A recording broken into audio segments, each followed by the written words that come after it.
सुलेमान अलैहिस्सलाम ने अल्लाह रब्बुल इज़्ज़त से एक दुआ की, कहा परवरदिगार मुझे एक ऐसी बादशाहत दे जो तूने किसी को ना दी हो।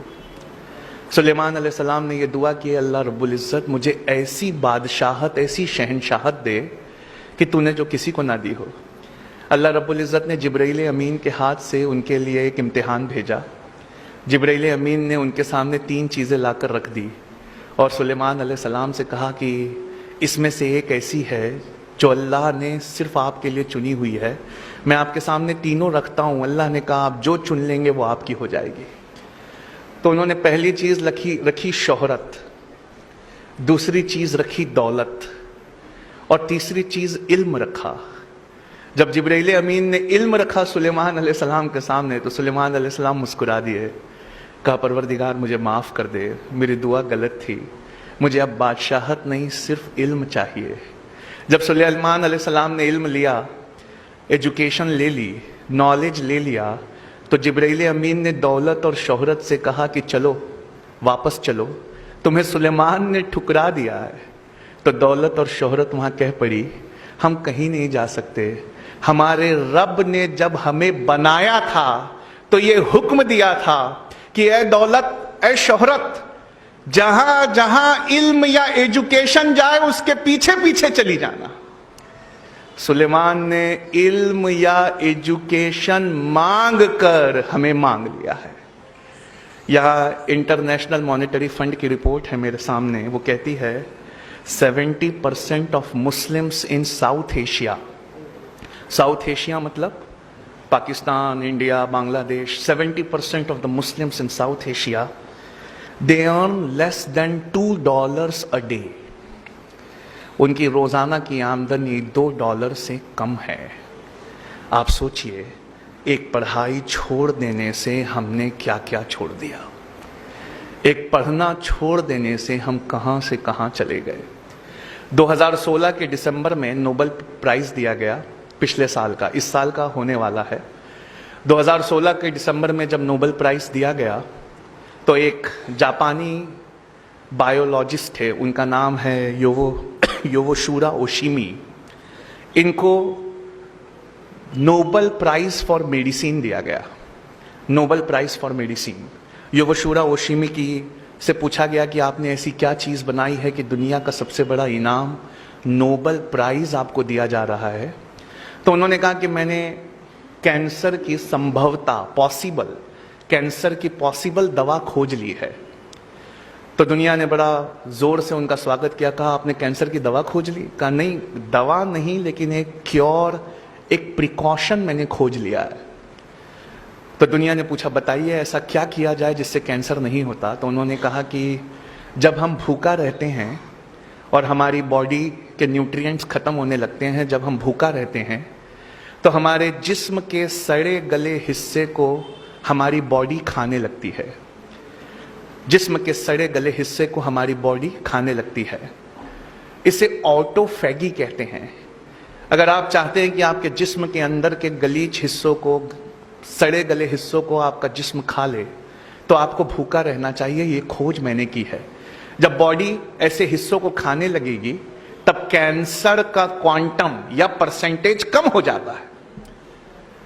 कहा डॉक्टर योवोशुरा ओशिमी, एक इंसान को साल भर में कितने दिन भूखा रहना चाहिए कि उसमें कैंसर ना पाया जाए? तो उन्होंने कहा 20-25 दिन, तकरीबन 9 से 10 घंटे भूखा रह जाए अगर, तो उसकी बॉडी उसके हिस्सों को खा लेगी, उसे कैंसर नहीं होगा। या रसूल अल्लाह सल्लल्लाहु अलैहि वसल्लम, आज समझ में आया आपने मोमिन पर रोजे फर्ज क्यों किए। आज समझ में आया।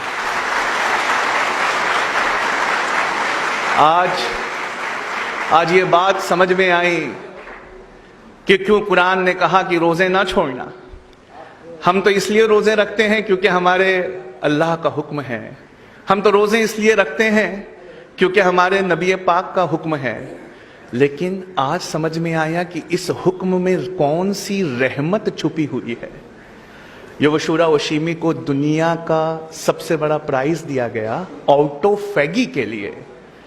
ऑटोफैगी यानी जिस्म अपने सड़े गले हिस्से को खा ले।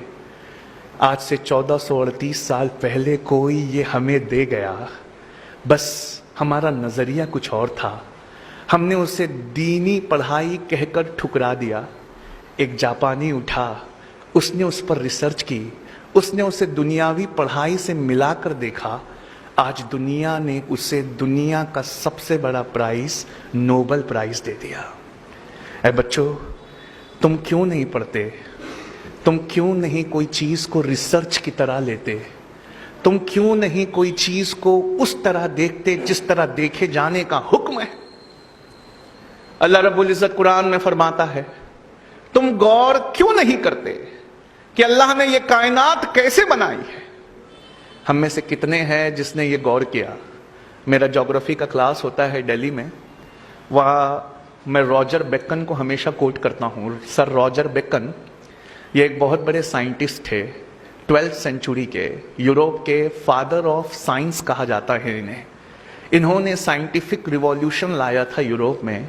अब मैं इनका एक बहुत प्यारी चीज आपको सुनाता हूँ।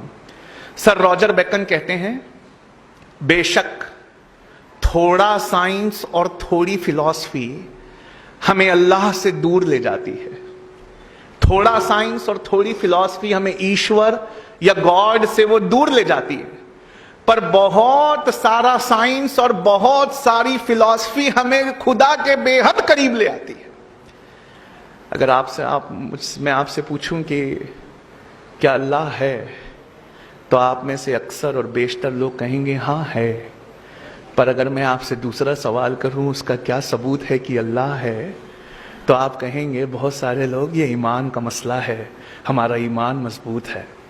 लेकिन अगर कोई मुझसे पूछे कि अल्लाह है, इसका क्या सबूत है, तो मैं कहूं कि ये सबूत तो इसी टेबल पे रखा हुआ है। कहा कैसे? 7th स्टैंडर्ड में टीचरों ने पढ़ाया था साइंस की क्लास में, 7th ग्रेड में, ऑक्सीजन सपोर्ट्स बर्निंग। ऑक्सीजन जलाने में मदद करता है। आपने वो एक्सपेरिमेंट किया है ना, कैंडल वाला? एक कैंडल को रखिए, आग लगाइए, उसके ऊपर कुछ ढक दीजिए, जब ऑक्सीजन खत्म होगा तो कैंडल भी बुझ जाएगी। तो ऑक्सीजन सपोर्ट्स बर्निंग। और नासा से पूछा कि कौन सा फ्यूल यूज करते हो अपने रॉकेट्स में, रॉकेट में ऐसी कौन सी चीज यूज करते हो कि रॉकेट आसमान में चला जाए? तो वो कहते हैं हाइड्रोजन। कहा hydrogen is the most combustible substance on earth. Hydrogen bomb भी दुनिया के सबसे ताकतवर बॉम्ब में से एक होता है, यानी एक अति ज्वलनशील है। एक जलता ऐसे है कि रॉकेट को ले जाए या पूरा का पूरा टाउन बर्बाद कर दे, हाइड्रोजन। और एक भड़काऊ है, ऑक्सीजन। एक जलाऊ है, एक भड़काऊ है। अल्लाह ने कहा कुन फयकून हो गया, H2O हो गए। दो भड़काऊ एक जलाऊ जब एक साथ आए तो बुझाने का काम कर रहे हैं। H2O क्या है? 2 हाइड्रोजन है, एक ऑक्सीजन है। क्या हमने कभी अपने पानी को इस नजरिए से देखा है? क्या हमने उसमें कभी अपने रब की रबूबियत को तलाश किया है? एक इतना ज्वलनशील है कि रॉकेट्स को आसमान में ले जाता है, और एक ऐसा है जो जलने में सपोर्ट करता है। अल्लाह ने कहा कुन, एक हो जाओ, फयकून, एक हो गए, बुझाने का काम कर रहे हैं। मतलब प्रॉब्लम हमारे नजरिए में है। हमने दीन और दुनिया को बांट दिया, सोचा कि दीन की पढ़ाई कुछ और है, दुनिया की पढ़ाई कुछ और है। दरअसल ऐसा नहीं है। इस्लाम में सब्जेक्ट के हिसाब से दीन और दुनिया की पढ़ाई नहीं को तकसीम नहीं किया जा सकता। इस्लाम में सब्जेक्ट के हिसाब से एजुकेशन को सेग्रीगेट नहीं किया जाता। इस्लाम में नियत के हिसाब से पढ़ाई को सेग्रीगेट किया जाता है। एक एग्जाम्पल देना चाहूँगा। मान लीजिए हम में से कोई आलिमत का कोर्स कर रहा है, वो कुरान और हदीस पढ़ रहा है, लेकिन उसकी नीयत ये है कि मैं बड़ा होकर कुरान और हदीस सुनाकर पैसे कमाऊंगा। तो बताइए वो दीनी पढ़ाई हुई कि दुनियावी पढ़ाई हुई? दुनियावी हुई। और कोई MBBS कर रहा है, कोई लॉ कर रहा है, कोई इंजीनियरिंग कर रहा है, इस नीयत से कर रहा है कि मैं एक जरूरतमंद की मदद करूंगा। तो क्या ये दीनी पढ़ाई हुई कि दुनियावी पढ़ाई हुई? ये दीनी पढ़ाई हुई। मतलब साफ है बच्चों, जो आप पढ़ रहे हो उसमें एक अच्छी सी नीयत जोड़ लीजिए। मेरी पढ़ाई, मेरी रिसर्च, ए अल्लाह, दुनिया के दबे हुए कुचले हुए लोगों के लिए है। मैं उनको एम्पावर करूंगा।